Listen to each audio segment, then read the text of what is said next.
Hermanos, buenos días. Estamos en la semana 12 de nuestro libro La Esperanza, libro programado, y estamos llegando hasta el fin.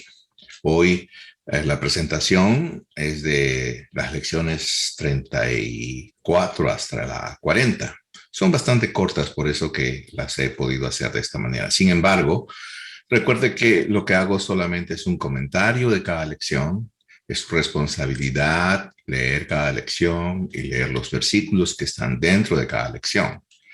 Tengo que decirles que para muchos de los creyentes esto puede sonar tal vez aburrido porque pues ha conocido y conoce durante mucho tiempo la historia de la Biblia. Sin embargo, recuerde que la esperanza es un relato de las profecías que dan esperanza a la vida del no creyente. ¿Me comprende usted? Es un cuaderno de reestructuración de la evangelización. Y digo reestructuración porque muchos de nosotros creemos la historia de Jesucristo un poco por acá, un poco por allá, pero a veces no tenemos la idea concreta, la idea central de dónde viene lo que viene y por qué viene. Y eso es lo que ha presentado este libro, ¿no? Y es muy importante para cada uno tomar nota, saber que lo que decimos tiene un fundamento bíblico. No es lo que yo quiero decir, es lo que la palabra de Dios dice. La voy a aplicar a mi vida y cuando la conozco, cuando conozco esta historia, voy a poder compartirla con aquel que necesita esperanza. Pero recuerde que aquel que necesita esperanza no necesita un versículo que yo le diga, tú puedes ser salvo de este versículo, ora de esta manera y después, como por arte de magia, ya tú eres salvo. No, si no hay una comprensión genuina de lo que hizo Jesús, de lo que hace Dios a través de toda la Biblia, presentando a Jesucristo como nuestro Salvador personal, de nada te sirve. Y es por eso que muchas personas no crecen en la fe, porque son ociosos para leer la palabra de Dios, porque creen que, bueno, pues ya conozco este versículo y ya, voy a la iglesia y ya. No existe una iglesia que salve. No existe un versículo que salve. Existe un concepto que viene de parte de Dios, el cual usted deja que Dios lo aplique a su vida y de esta manera usted puede reconocer la santidad, la salvación, la adoración que nosotros debemos brindarle al Señor. Y en esto se conocen los creyentes, porque tienen este encanto, esta dulzura, este gozo de encontrarse con Jesús mediante su palabra, mediante aún el estudio de este material que hemos tenido, ¿verdad? Ahora, otra vez, muchas gracias por darme este tiempo. Voy a compartir pantalla. No voy a pasar mucho tiempo en esta pantalla porque recuerde, solamente estoy haciendo un comentario de algunas cosas importantes que veo que usted debiera de resolver en las lecciones 34 al 35. Permítame compartir pantalla. Muchas gracias.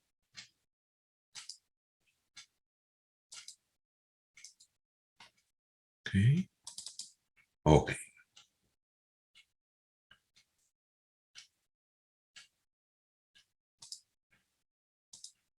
Ok. Yo espero que usted esté allí. Estamos en la semana 12. Semana 12. Y acá encontramos esta lección número 34, habla acerca de la ascensión del Señor Jesús, ¿no? Vista por sus discípulos, ¿no? 10 días después que el Señor anuncia que Él saldría de esta tierra, inmediatamente pasó esto que estamos viendo aparentemente. Okay. No había un fotógrafo ahí, son los escritores que recogen esta imagen después de haber leído el contenido del libro de Hechos, ¿verdad? Hay más de 500 personas que han visto esto, más o menos en 40 días. Y Pablo dice que hay muchos testigos que, escúcheme bien, testigos que estuvieron en ese momento, recuerda que había más de 500 personas, que cuando Pablo escribe acerca de la ascensión del Señor Jesús, de la resurrección del Señor Jesús, estos testigos hubiesen podido decir, no, no fue así.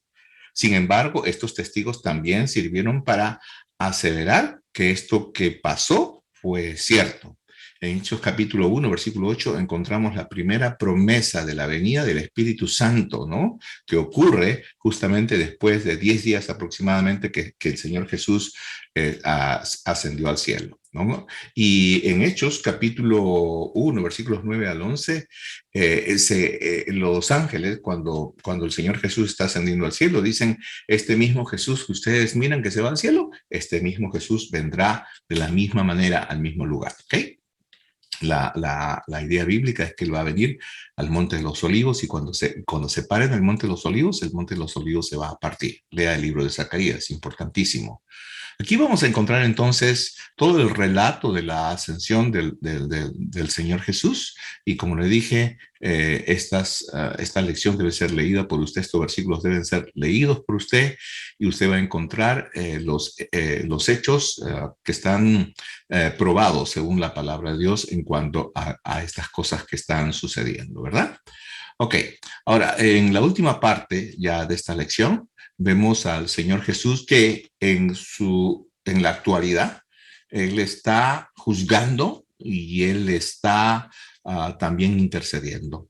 Una de las cosas que usted va a encontrar interesante en estas lecturas, en estas lecciones, es que nosotros creemos que Dios es un juez justo y en efecto Dios es un juez justo, pero cuando se refiere a Dios, no solamente se refiere a Dios el Padre, porque dice la Biblia que Dios ha puesto al Señor Jesús para juzgar a todas estas personas que estén en este tiempo, especialmente en el tiempo del gran trono blanco, el que va a juzgar va a ser el propio Señor Jesucristo, ¿no? Ahora venimos al primer discurso de Pedro. Pedro, que era un hombre bastante temeroso, ahora se enfrenta y da su primer discurso. La Biblia dice que más de 3,000 personas fueron convertidas en cuanto a esto. Esta lección es bastante sencilla, porque Pedro en su primer discurso, la manera más genuina de la evangelización, lo que hace es relatar la vida del Señor Jesús. Nada más. Él relata la vida del Señor Jesús en Hechos capítulo 2, versículos 22 al 36. Habla de su vida, habla de su muerte, habla de su resurrección, habla de su ascensión, ¿no? Y en el versículo 36 del capítulo 2 dice, sepa pues ciertísimamente toda la casa de Israel que a este Jesús a quien vosotros crucificasteis, Dios le ha hecho Señor y Cristo. Ok, entonces Pedro está aseverando que ese Señor del cual está predicando es el Señor y fue el Mesías sufriente. Israel no tendría que esperar a otro Mesías en este momento si creyera en las palabras de Pedro. Y puse un dibujo aquí, el cual habla acerca del sermón de Pedro, el cual narra toda la historia del Señor Jesús desde su concepción hasta la eternidad. Luego, en la próxima lección, encontramos nosotros al Señor Jesucristo viniendo por los creyentes, ¿ok? Viniendo por todas aquellas personas que hayan puesto su confianza en la palabra. Aquí lo encontramos viniendo en las nubes, ¿no? En Juan capítulo 14, versículos 1 al 3, encontramos la promesa de su venida. Dice, si yo me voy, voy a preparar lugar para vosotros, porque en la casa de mi Padre muchas moradas hay. Tesalonicenses capítulo 4, versículos 13 y 18. Primero Tesalonicenses habla acerca de que el Señor mismo, con voz de mando, con voz de arcángel y con trompeta de Dios, descenderá del cielo. Y luego los muertos en Cristo resucitarán primero. Y por eso en 1 Corintios 15, 51, 57 dice que no todos vamos a dormir. Eso quiere decir que el arrebatamiento de los creyentes, nosotros los que hayamos confiado en las promesas del Señor Jesús, ¿no? Puede ser inminente, puede ser en cualquier momento. Es más, en este momento los creyentes estamos esperando que esto suceda ya en cualquier momento. ¿Estarás tú esperando esto también? Ahora, aquí encontramos entonces la revisión de esta lección número 36, que va a ser muy, pero muy importante para ti, ya que la promesa es que en la casa de Dios, el Señor Jesús está preparando mansiones, algo magnífico para ti y para mí, ¿verdad? Y estaremos siempre nosotros con el Señor, ¿verdad? Entonces, y alguien me dirá, pero pastor, ¿y las personas que murieron? Los que murieron en Cristo, los creyentes que murieron en Cristo, ¿ok? Los que murieron confesando a Jesucristo como su Salvador personal, ellos van a resucitar primero. ¿ok? Y luego nosotros los que estamos vivos seremos arrebatados juntamente con ellos, ¿ok? Entonces, cuando el Señor Jesucristo venga entonces por los creyentes, el cuerpo de todos nosotros será transformado. Esto se llama el rapto, ¿verdad? Eso se llama el rapto. Entonces, estamos esperando esto en cualquier momento. Luego vemos al Señor Jesús viniendo, ¿no? Como rey. Ya, ahora, quiero que entienda que después de este tiempo que los creyentes han salido ya para ir al cielo, acá en la tierra habrá un tiempo de mucha tribulación, 7 años aproximadamente. Lo estamos profundizando en eso, es un tema de Apocalipsis. Y al final de los 7 años, el Señor Jesucristo vendrá como rey con sus santas decenas de millares. Es muy posible, casi seguro, que muchos de nosotros que fuimos antes con el Señor formemos parte de su ejército y vendremos con él en caballos blancos, dice la Escritura. Satanás para ese momento, cuando venga toda esta guerra, donde habrán muchísimos muertos que traten de pelear contra el Cordero, ¿no? Satanás será amarrado, ¿no es cierto? Ahora, entonces Jesús va a regresar con su ejército, el diablo, que es la serpiente antigua, será atado por 1000 años y Jesús reinará en este milenio. De eso es lo que trata la lección número 37. Jesús regresará como rey, ¿no? Y como dije, Jesús estará acompañado de los ejércitos del cielo, ¿no? Entonces, y ahí se formará el milenio, que son 1000 años en donde el Señor Jesucristo reinará en la tierra. Ahora, luego, otra vez encontramos esta figura de la serpiente antigua, el cual, como dije, Satanás será puesto en el Seol, que es el prototipo de lo que conocemos con el nombre de infierno. Eso está confirmado por Isaías 14:15 y Mateo capítulo 25:41. Y juntamente con él también estarán puestos la bestia y el falso profeta, del cual habla el libro de Apocalipsis, ¿verdad? Entonces, aquí en esta lección se habla acerca de la condena final de Satanás, de la bestia y del falso profeta, ¿verdad? Ahora, tú puedes leer mucho en cuanto a esto, te va a ilustrar mucho, mucho, mucho, mucho en cuanto a lo que Dios va a hacer con estos personajes, ¿me entiende usted?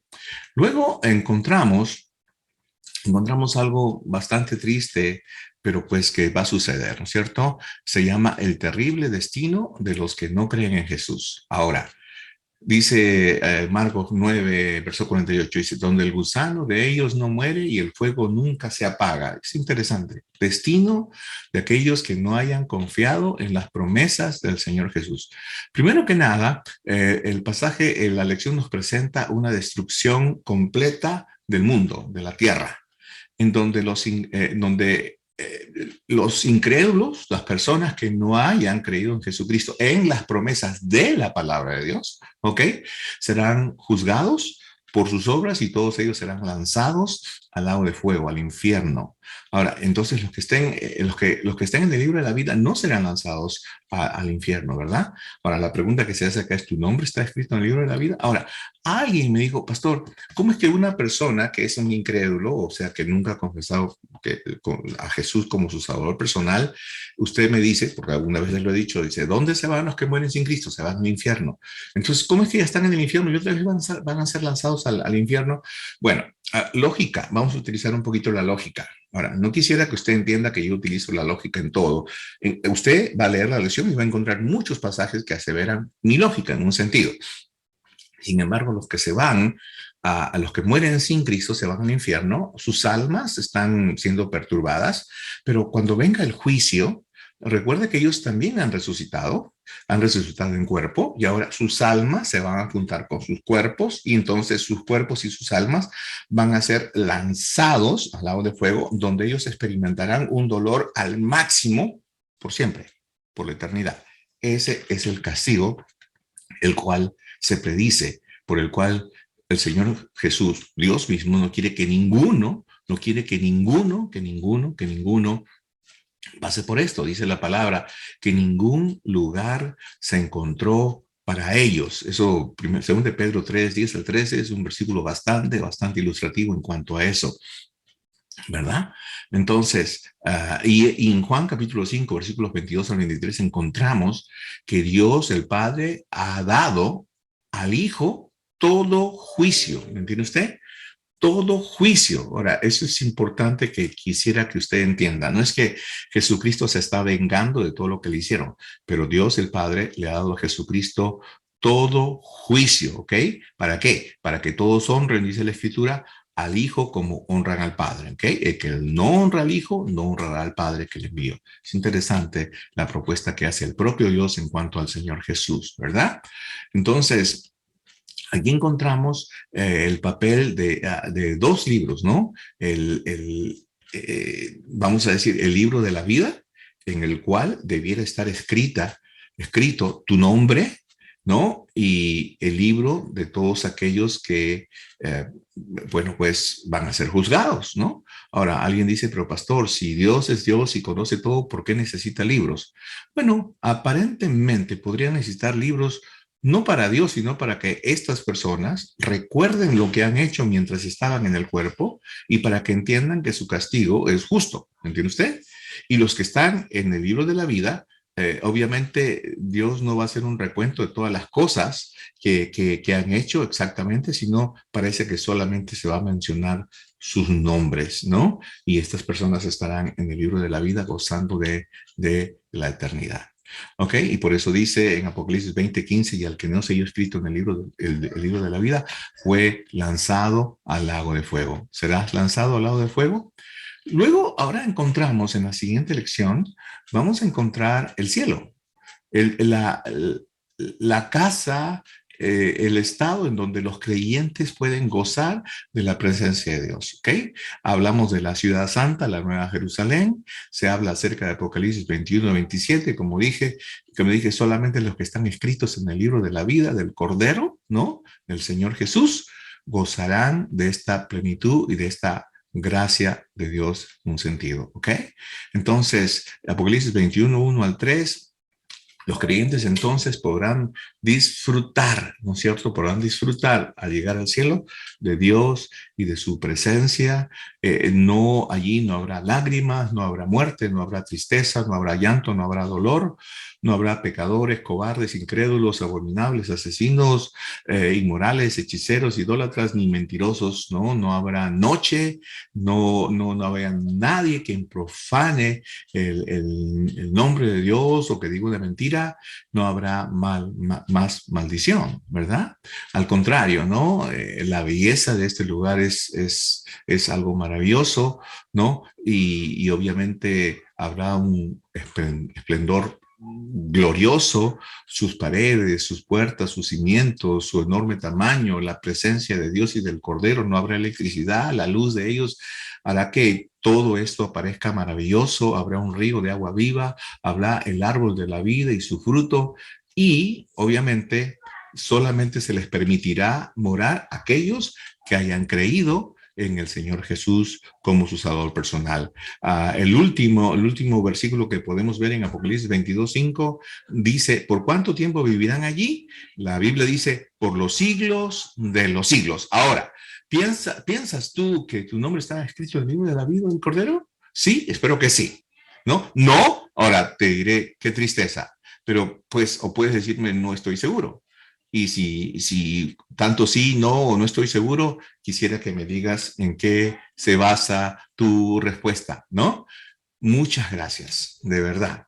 Yo quisiera que tú me ayudes en este día, pensando que todas estas cosas que hemos propuesto durante varias semanas no queden en un saco roto, verdaderamente que tú puedas haber leído, puedas haberte instruido en cuanto a las maravillosas cosas de Dios. Todavía nos queda una lección que habla sobre el puente cronológico y todas las cosas que hemos aprendido. Es tu responsabilidad leer el libro, es tu responsabilidad anotar, es tu responsabilidad leer los versículos. Recuerdas, tú puedes ser un hombre o una mujer creyente con muchos años de experiencia, haber escuchado cientos de veces un mensaje acerca de Jesucristo, pero eso no significa que lo sepas todo, ni yo. ¿Okay?